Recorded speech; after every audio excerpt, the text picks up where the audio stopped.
the intensity of the erotic experience, the positive intensity, is so big that it can override 5 or 10 wonderful erotic experience, can override 20 or 30 years of very bad social and sexual life. So the first and most important practical element when it comes to applying this fundamental principle is to put the question. To ask yourself, what can make my lover really, really happy? Raise your hand if you ever asked yourself. Yeah? Not so many people do. Mostly we ask ourselves, how can I fulfill my lover so they're sort of okay, and in this way so that they're sort of okay with me? How can I keep it so there isn't so much mess? Or I can make it nice for them so they are nice with me and I can get what I want and it's all fine. The quality of the question will determine the quality of the answer. Once that question becomes really alive inside of you, then we have a chance. If that question doesn't rise, all the other tips here would be meaningless. So this can be your homework until next week. Ask, what would make my lover really, really happy? What are the deep needs of my lover? Yeah? And if you don't ask it, who will ask it for them? And maybe they pass their whole life without being profoundly fulfilled. Why they are not profoundly fulfilled? Because nobody ever asked them. And if somebody would ask, really, they would be able to fulfill them really. So do this wonderful service to your lover, and as a reflection, like Blandine mentioned, as a tremendous reflection, do this profound favor to yourself and ask, what's the deepest gift I can give to my lover? How can I make them really, really happy? And then follow the clues. What made them happy before? And deeper than that, what's the need? This leads us to the second advice. So first was seriously ask the question, and the second advice is go deeper layer by layer. Hopefully you know something that your lover likes. Likes to be kissed on the ears, he likes that food in the restaurant, she likes when I send her goodnight SMS, he likes when it's like this, she likes when it's like that. Good, that's the superficial level. Now take it a level deeper. Blandine likes when I order for her in a restaurant from time to time. Okay, that's the superficial level. Then from that I extract the principle. Why does she like that? Because she likes that I'm attentive to her need. It's a symbol. Because I saw what she ordered here last time, and then maybe she arrives a little later and the food is already there. I don't call her and ask her. I know she ordered that.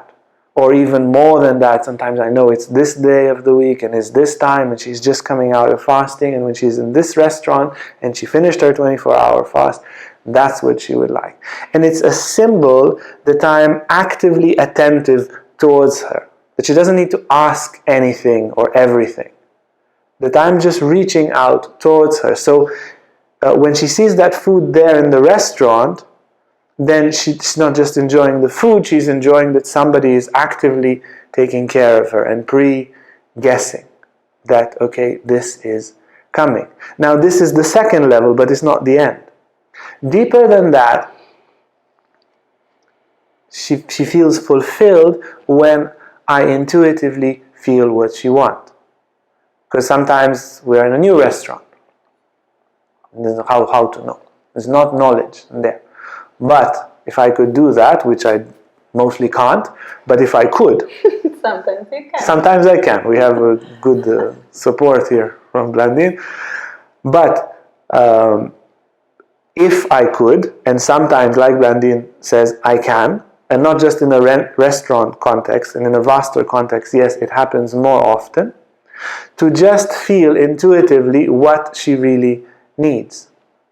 And that's already fulfilling, very fulfilling for her. So that's the third level. We have food, we have actively going towards her need, we have intuitively knowing her needs, which is even deeper, and then beyond that is seeing some needs that she has inside of her that she doesn't even know.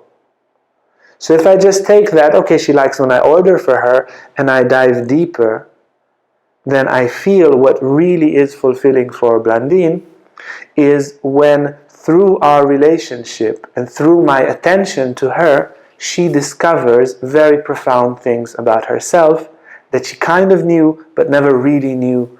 And this is extremely fulfilling. So you can take any one of your lover's needs. Your lover likes to be kissed on the ear. Why?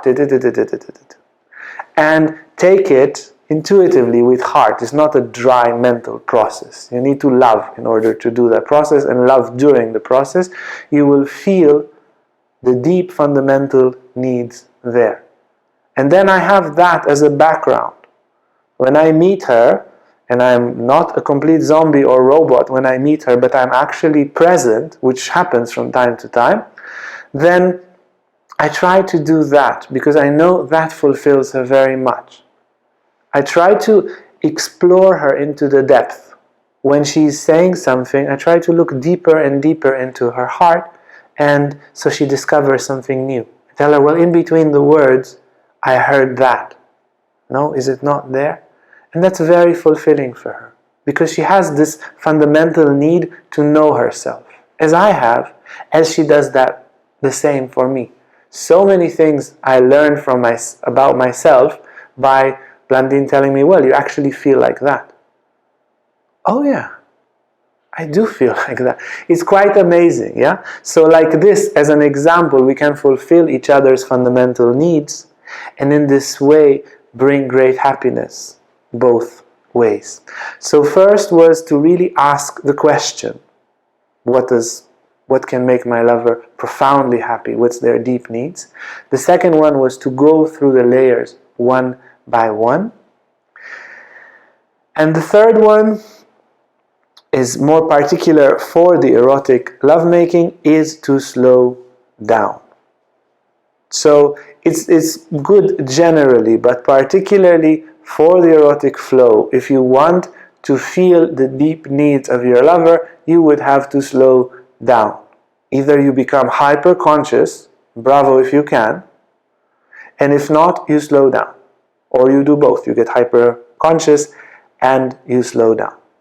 So you slow down and you look at all the feelings that you have, and you look at all the impulses that you have, and if it's deep, you follow it, and if it's not deep or it's filled with your agenda, you don't follow it. Sweep right, sweep left, sweep right, sweep left. Kiss like this? Yeah, it's very profound. I feel it's coming from a very profound place to fulfill her deep need. I kiss like that. Squeeze like that? No, it's my neediness to squeeze like that. No. Nothing, nothing. Stay nothing. Very good. Nothing, nothing. Kiss like this. Okay. And you continue like that, and you have to really slow down the rhythm in order to catch it. In order to be aware what's erotic and what's sexual. What's superficially pleasing and useless, either pleasing for your lover or for yourself and just very superficial, and what comes from a very profound need that you intuitively detect in the other. So you slow down, slow down, slow down. Eventually it becomes, as Blandine mentioned, an erotic flow. And once there is an erotic flow, you just feel yourself on the wave. And you can come out, and you need to be attentive. If you come out, you slow down again. If you're on the erotic flow, you let it flow. Then it has its own rhythm. When you slow down, one of the clear signs is that the rhythm of your movement, the rhythm of your kisses, the rhythm of the movement of your hips, whatever is there on the erotic lovemaking or on the erotic fusion, whatever is there will be a common rhythm.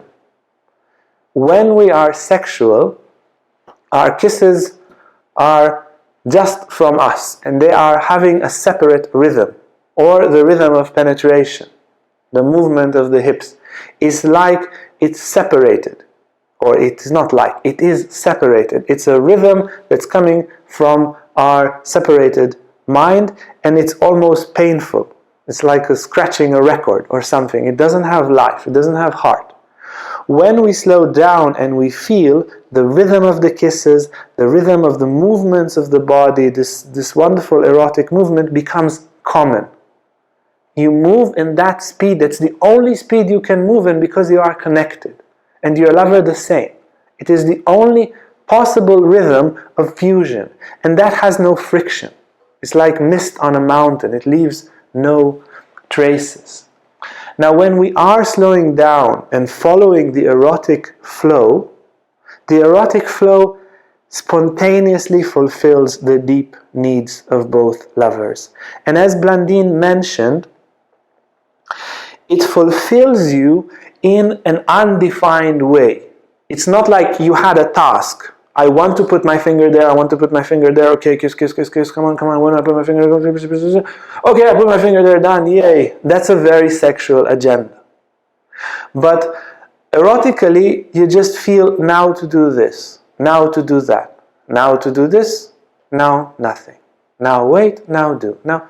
And it has no future, no past. You just do that, you do that, you do that, you do that. And when it's done, or also during, to actually throughout the process, you feel extremely fulfilled. And you somehow accomplish nothing that you plan to accomplish. But you get this background of a complete fulfillment. You're like floating. And maybe you only kissed for an hour, but you are out of space with joy, and in space with joy, because you did not follow your agenda for an hour and you were interacting intensely.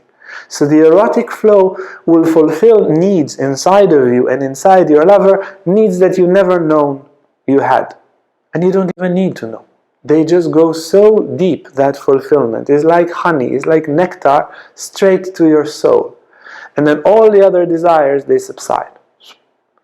And that's how you can actually enter the erotic flow, because the desires, they quiet down. It's like you have very, very superficial neediness here at the tips of your fingers, and then suddenly your heart is fulfilled, and then the fingers are like, oh, okay, this is perfect. And once the fingers relax and the superficial needs relax, you just flow from this fulfillment of the heart. So we had means of attaining this profound fulfillment of your lover. Ask the question was number 1, go through the levels number 2, and then enter the erotic flow by slowing down, finding a common rhythm, point number 3. And then the fourth and most important point, which is the ground attitude, is that you constantly, in a loving way, come out of yourself. It's like an altar fire, if you want. It's like a sacrifice fire. You continuously have to feed the fire. What do you feed it with? Yourself. You sacrifice. Oh, you want to do like that? Sacrifice. And now you want to do like that? Sacrifice. And now you want to get grumpy? Sacrifice. And now you're going to get needy? Sacrifice. And now you want your way? Sacrifice. And now you want validation? Sacrifice. You continuously sacrifice whatever rises and has an agenda. Everything that has an agenda, you throw into the erotic fire.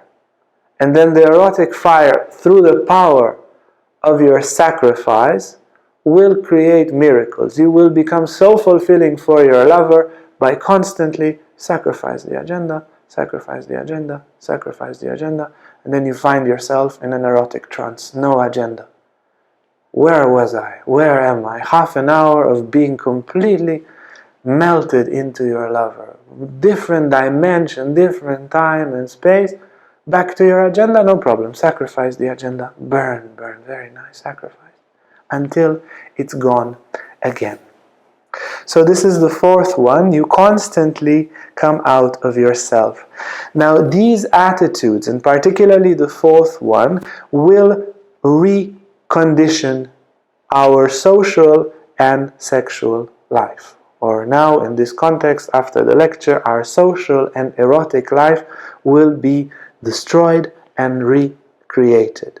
The intensity of the erotic experience, the positive intensity, is so big that it can override 5 or 10 wonderful erotic experience, can override 20 or 30 years of very bad social and sexual life, because of the intensity of the experience. In the same way that very negative sexual experience can stain people for life, can destroy people for life, very, very elevated erotic experience can heal that.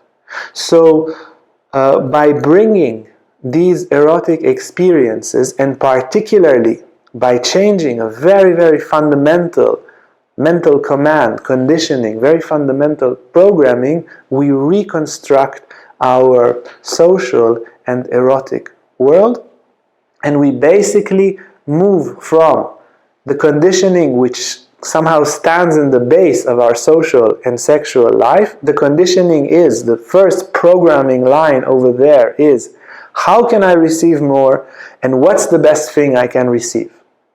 When we look at people, and when we look at any kind of sexual satisfaction, what can I receive? What's the best thing? How can I get it? Yeah, and because we have that one very Neanderthal, stupid and unintegrated programming line, and let's face it, let's be honest, we all have it. I for sure have it. This profound programming line builds on it a completely wrong cognitive tree. Selfish, unadapted, contracted, creating constantly suffering, being nasty to others, and so forth. What we do through the erotic experience, through everything that we spoke in this lecture, we move to another basic programming line. How can I give? What's the best thing I can give? What's the profound satisfaction that my lover needs? How do I give that? And then when it's mixed by a repeating erotic intensity, you repeat the erotic, you make love a few times, or you're just erotic even many times a day, even for a few minutes, just kissing like that, but you do it with such intensity, and this is your base. How can I give is your base. How can I receive is gradually erased. The bigger the intensity of the erotic experience, the more it will wipe away the old conditioning and restructure our entire psychomental structure. And like, you would feel it. Those of you who would have the courage to try what we spoke in these 3 lectures, those of you who will have the courage to try and have an intense erotic experience for 1-2 hours, you will see that just a huge chunk of suffering is gone, not a little piece. It's like when icebergs, when they crack and they just, huge part just disappears. And if you do that repeatedly, you just become light. Your heart becomes like a butterfly, and so much of the suffering goes away. Now, people might say, oh yeah, okay, so this is the message. Be good is the message. I heard be good before, and I stayed with suffering. Yeah, but now you have the possibility to try it, and to try it with the greatest intensity in the couple relationship. And if you do it, and if you just take this one aspect of life as the couple relationship, and you become erotic and loving and self-giving, it will condition the rest of your being. Go to the YouTube channel, hit subscribe, click all the bells, everything. The bells! And I want to add a quote from the Upanishads. You see, or before the quote, basically all these selfish conditionings, this I want to receive, that our entire social, sexual world is built on, is like a knot around our heart. And it keeps our heart and soul suffocated. If we dissolve that by having very intensely and actively this role, we dissolve the knots of the heart. And to quote from Katha Upanishad, where Yama, the god of death, tells the young boy Nachiketas, who gets enlightened in the process, he tells him, when all the knots of the heart are freed, are untied, then the mortal becomes immortal even in earthly life. So it is indeed a path all the way to the peaks of spiritual realization, and it can be attained through Tantra, and this is why Tantrics have been insisting so much on having an amazing, amazing, loving couple relationship.